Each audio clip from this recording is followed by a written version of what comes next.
Hey, you mad modelers! It's Grant from Grant's shop.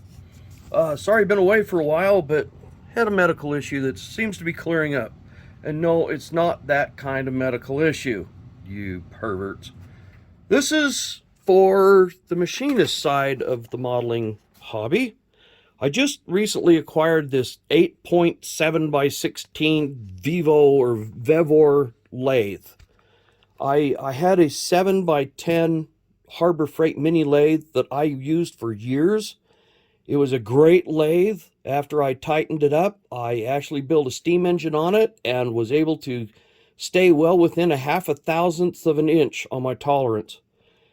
Anyway, one thing about that lathe I hated was that I never could thread on it because I hated changing those stinking gears.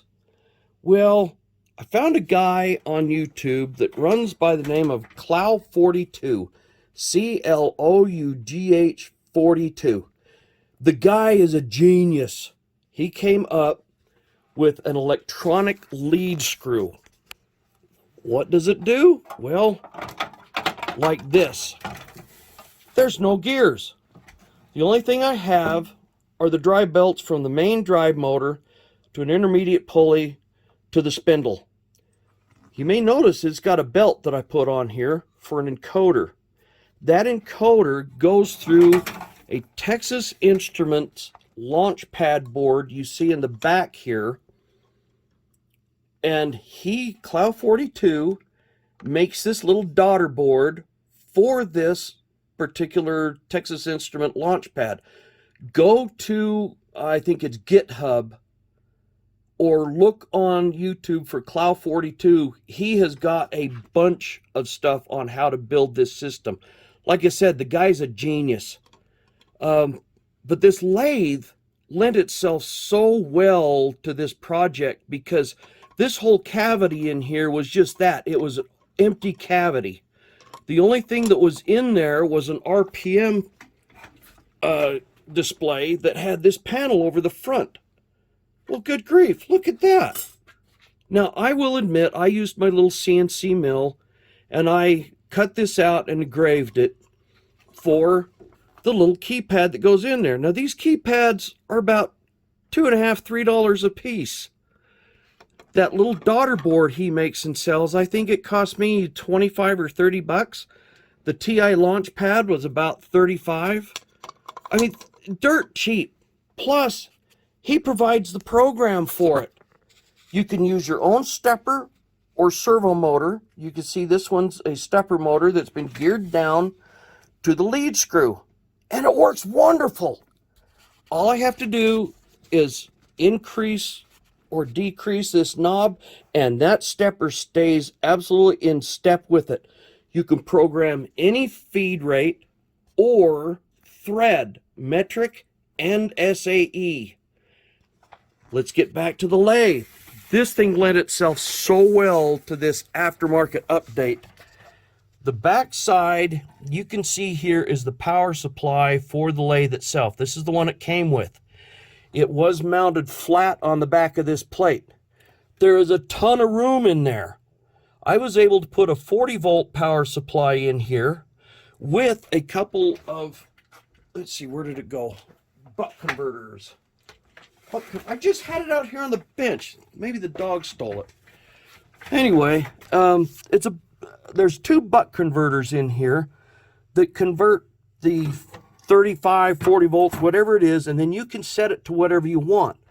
I've got one set at 7.5 volts for this cooling fan. Since I added a second power supply in here, this is the aftermarket power supply. This is a variable. And so I've got one buck converter inside the power supply that I wired in with wires coming out to the fan. The other one is sitting down below that provides the 5 volts needed for the TI launch pad back in here. Now I'm going to turn this thing on and show you what it does. So we power it up. I was able to put my name on the front. ELS, electronic lead screw, version 1.4.00. It's now got an inch feed rate You see feed, not thread, of 5 thou per rev. You can actually turn that up or down. We'll go at 2. Now watch this. I turn it up. See my lead screw? Now there's something you can't do with gears. Oh, but wait a minute. I can feed it faster. Well, let's feed it faster. And guess what? It actually feeds faster. Like I said, the guy is a genius. He has saved so much time by not having to do this. Now, if I want to not use the system, power it off, and I have no feed. It's just the lathe, but I still get the RPM. Turn the spindle down.